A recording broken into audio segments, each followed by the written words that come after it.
দিন। খবর বেশি দিন তাহলে কোন জায়গায় ভালো থাকতে হবে? খবরে কবরে ভালো থাকতে হবে। তাহলে ওই ব্যবস্থাটা করতে হবে, তাই না? চলেন। মানে এই ক্লিপটু কাইটটা মানুষ মনে করেন যে ভিডিও সাইডে কি পরিমাণ শেয়ার, কি পরিমাণ আলোচনা, কি পরিমাণ সমালোচনা দিয়ে মনে করেন যে ফাটাই ফেলাইতেছে, ঠিক আছে?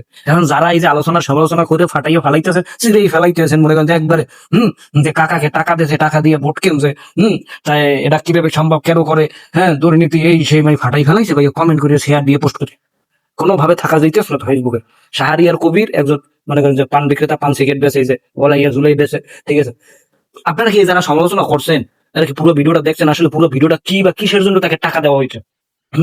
না দেখি ওই আমগো দেশি কথা আছে, আপনার দেশে কয় কিনা জিনে কয় তোর কান দিয়েছিলেন যে তোর কানে হাত না দিয়ে ছিলেন ধরনের শুরু করছে। আমরা হইলাম সেই পাবলিক, হ্যাঁ, যে টাকাটা দিয়েছে এটা দিয়েছে, কিন্তু টাকা কিসের জন্য দিয়েছে, কেন দিয়েছে? মানে নির্বাচন চলতেছে না, নির্বাচনের সময় যদি কি করে কোনোভাবে হেল্প করে, ঠিক আছে, এটাও এখন মনে হইবে ভোট কেনার জন্য টাকা দিয়েছে। কি যে একটা অবস্থা ভাই, শান্তি নাই। শাহরিয়ার কবির লোকটাকে দর্শে জিজ্ঞেস করছে কি অবস্থা, ঠিক আছে? তো লোকটা দুঃখ প্রকাশ করলো যে ভয়ে থাকি, কেন ভয়ে থাকেন এইসব বলো টলো, ঠিক আছে? বেচা কিনা ভালো নাই, দিন আতঙ্কে থাকি, কোনান কি হয়ে যায়, কোনো সরকার নাই, আরে মারে ওরে ধরে, বেচা কিনা নাই। তো সেইটা বলার পর, সেটা শোনার পরে শাহরিয়ার কবির 1000 কিছু টাকা দিয়েছে, 1000 না 500, আমি শিওর না, ঠিক আছে? এখন এইটা দেখিয়া মানুষ টাকা দিয়েছে, ভোট কেনছে, হ্যাঁ, তারা টাকা দিতে আছে, এই সেই, মানে কি অবস্থা ভাই। ভাই একটা জিনিস দেখলে ভাই ওটা পুরো ভিডিওটা দেখবেন, একটু ক্লিপ কাটা দেখে আমরা যদি এটা নিয়ে, ঠিক আছে, আন্দার মন্দার কমেন্ট করেন, ফাড়াই গেলাম, সিরিয়াল গাইলে গেলাম, মানে গাইলে এগুলি থন না সাইড, এটা কোনো কথা ভাই না, কোন ভাই এটা কোনো কথা? আমি দয়া করে যারা যে মনে করেন উল্টাপাল্টা চিন্তা আপনারা পোস্ট বা কমেন্ট করতে আছে, ঠিক আছে, আপনারা পুরো ভিডিওটা দেখেন, সে কেন টাকাটা দিয়েছে মূলত তার বেচা কিনে নাই বলছে, এই জন্য তাকে একটা হেল্প হিসেবে দিয়েছে। আসল কথা সে কি ওইখানের ভোটার? হ্যাঁ, এই যে যারা আলোচনা করেন তাদেরকে বলি সে কি ওই জায়গার ভোটার? হ্যাঁ, শাহরিয়ার কবির টাকা দেবে কারে? যে টাকা দিয়ে ভোট কেনা, যে ভোটার থাকে সে কি ভোটার?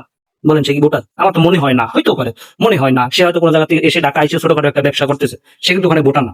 কিন্তু আপনারা এটা নিয়ে যে পরিমাণ আলোচনা করতে আছেন, হ্যাঁ, শাহরিয়ার কবির একজনকে হেল্প করে খুব অপরাধ করে ফেলাইছে, ওটা সম্পূর্ণ অপরাধ করে ফেলাইছে ভাই। এইসব চিন্তা ভাবনা বাদ দিয়া, ঠিক আছে, এখন অনেকে বলতে পারে ভাই আপনি তো দলটা নিয়ে কথা বলতেছেন, দলটা আমার কিছু নেই ভাই, লোকটাকে হেল্প করার জন্য টাকা দিয়েছে বলতে পারছে, এই জন্য টাকা দিয়েছে ভাই, ভোট কেনার জন্য না। আর ওই লোকের ভোট এই জায়গারও না, হেল্প করার জন্য টাকাটা দিছে। হ্যাঁ, এখন নির্বাচনের সময় দেওয়াটা কি তার অপরাধ হয়ে গেছে? ঠিক আছে, সবাই পুরো ভিডিও না দেখে আলোচনা, সমালোচনা এগুলো করেন, এগুলো ভালো না ভাই, এগুলো ভালো না, ঠিক আছে? টাকা একজন হেল্পের জন্য দিতেই পারে, যদি সে ভোট কেনার জন্যই দিত তাহলে সে ক্যামেরার সামনে দিত না, ঠিক আছে? এটা বোঝা উচিত। তো আমার কথা হচ্ছে পুরো ঘটনা জানিয়ে তারপর সমালোচনা করেন, না জানিয়ে করা ভাই ঠিক নেই, ঠিক আছে? মানে থাকতে পারতে সে টাকা দিয়েছে ভোট কেনার জন্য, এই সেই, ওই যাইতাম ভাই।